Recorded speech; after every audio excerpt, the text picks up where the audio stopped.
بسم الله الرحمن الرحيم والصلاة والسلام على أشرف المرسلين. السلام عليكم. Bonjour tout le monde. Je vais partager avec vous aujourd'hui la suite du TP numéro 3. La partie 3 pour le TP numéro 1, le module traitement d'images sous MATLAB.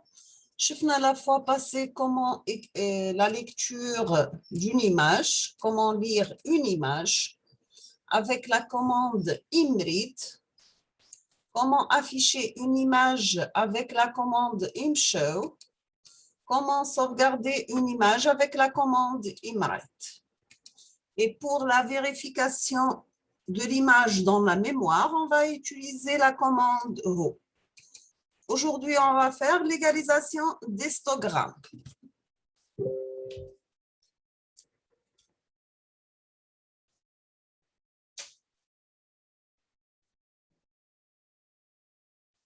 Donc, pour l'histogramme, par définition, c'est la distribution des intensités. La commande réservée MATLAB pour l'histogramme, c'est bien ImHist. On demande une figure et on écrit la commande ImHist. Toujours les commandes réservées MATLAB pour les images, يبداو IM. Donc, IM, c'est toujours pour une image. On va, après faire égalisation, on demande l'histogramme de l'image initiale. Après, on va égaliser l'histogramme, c'est-à-dire modifier son contraste.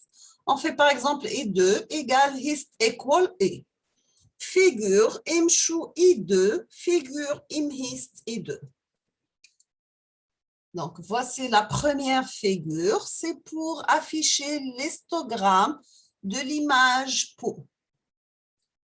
Et la figure 3, c'est l'image égalisée après correction du contraste de l'image.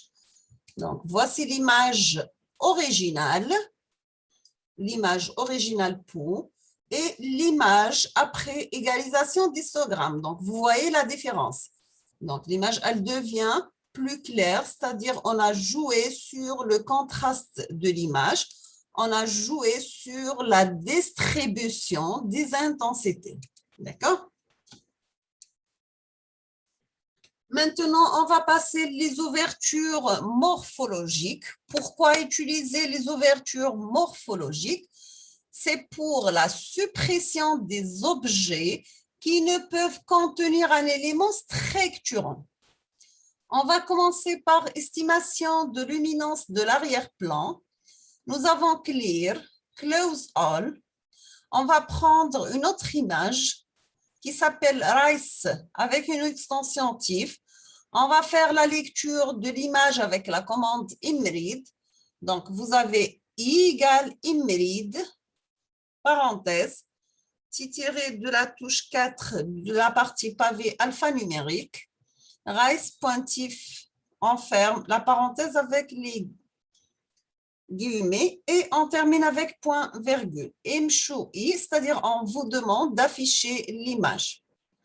Après, on va faire background, ImOpen I, Strel 10-15. Maintenant, vous pouvez changer la valeur 15 pour avoir un arrière-plan plus clair ou bien plus sombre. Et on va afficher le background. On passe le résultat de l'exécution du programme. Donc, vous avez l'image originale RICE.TIFF et ici, là, on a affiché le background, c'est-à-dire le fond de cette image. C'est-à-dire, on a enlevé tout ce qui est clair, on a gardé le fond. Maintenant, on va passer à la soustraction d'images, c'est-à-dire créer un arrière-plan uniforme. Vous pouvez noter I2 égale subtract I background, figure ImShow I2. Donc, vous avez l'image originale et l'image après création d'un arrière-plan uniforme où nous voyons l'arrière-plan de la même couleur.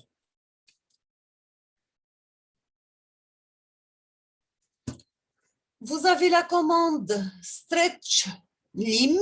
Elle va calculer le bas et le haut qui va être affiché sur le bottom top. Donc, on aura étroit égal, IMAD juste, c'est-à-dire ajuster le contraste de l'image, I2, la méthode Stretch Lim, I2, le bas c'est 0, le haut, pardon, c'est 1. Et on va afficher l'image avec figure, Mchou et 3. Donc, vous avez l'image originale, l'image après le background uniforme. Là, on a ajusté sur le contraste. Maintenant, on passe au seuillage d'une image, c'est-à-dire on va faire la création d'une image binaire seuillée. On vous demande de calculer un seuil pour convertir une image d'intensité en une image binaire, c'est-à-dire une image d'intensité, elle va devenir une image binaire. Après, on vous demande de l'application du seuillage, créer une image binaire.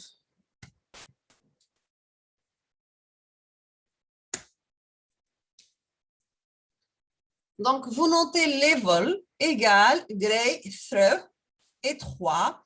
Le BW égale im2 BW et 3 level figure imshow BW. Donc, le résultat de ce programme, c'est cette figure. Donc, nous avons transformé cette image en utilisant le seuillage en image noire et blanc. Donc, on a seulement le noir et le blanc. D'accord?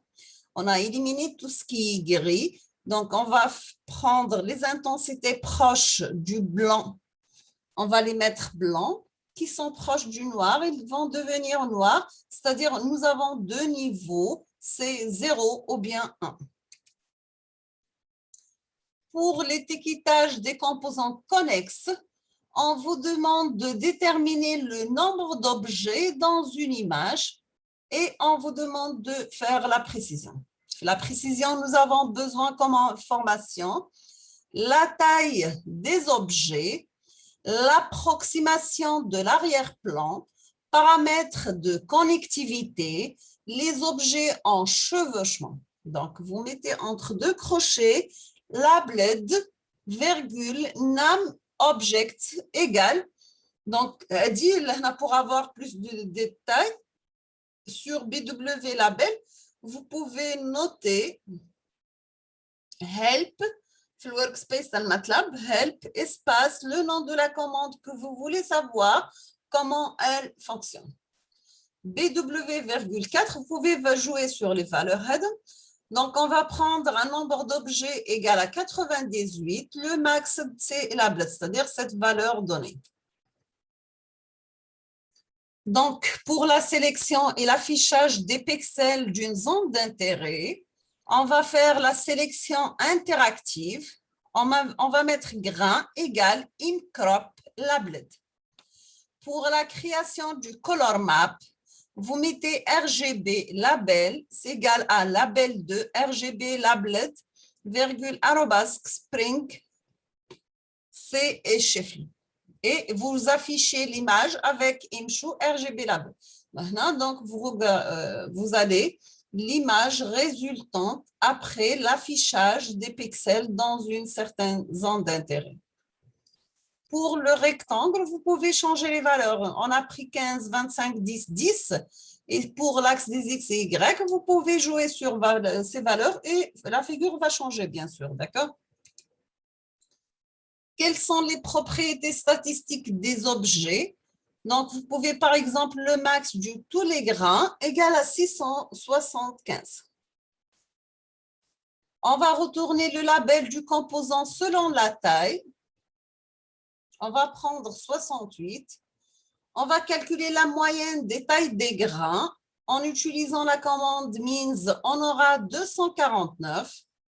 Et après, on va afficher l'histogramme avec un intervalle devant. Donc, vous aurez cette figure.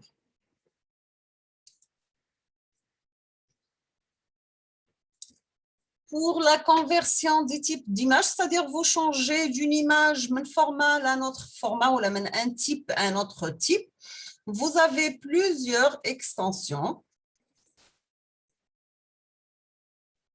Soit vous utilisez la commande dithr, la commande gray to end, la commande gray slice, im to bw, end, image indexée en niveau de gris, EN2 RGB, image indexée RGB, image matricielle gray, RGB gray, RGB indexé. D'accord? Donc, on va les détailler, on va les appliquer dans le prochain TP, Inch'Allah. Nous avons aussi un exemple comment faire l'addition d'une image et on va faire dans le TP numéro 2. On va prendre par exemple, si nous avons I égale Imrid Rice pointif, donc nous avons pris l'image du rice. Nous allons prendre une autre image qui s'appelle caméraman pointif. Nous avons fait l'addition des deux images avec la commande im_added. On a fait l'addition de la première image plus la deuxième et on a affiché le résultat. Après, nous allons faire l'éclaircissement d'une image.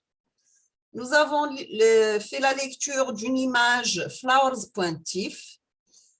C'est-à-dire on peut faire l'addition soit à deux images, l'addition de deux images, ou bien l'addition d'une image avec une valeur. C'est-à-dire on va prendre la valeur 50 et on va l'ajouter à le tableau, à l'image telle qu'elle est point par point. On va afficher l'image originale et après on va afficher l'image après l'éclaircissement, c'est-à-dire après l'addition avec la valeur 50. On va s'arrêter ici dans cette vidéo. La prochaine vidéo, Inch'Allah, ce sera le TP numéro 2 et on va refaire ces TP avec le programme d'exécution, c'est-à-dire avec les résultats. Donc, je vous souhaite bon courage, bonne chance, beaucoup de succès et à la prochaine vidéo, Inch'Allah. Merci beaucoup.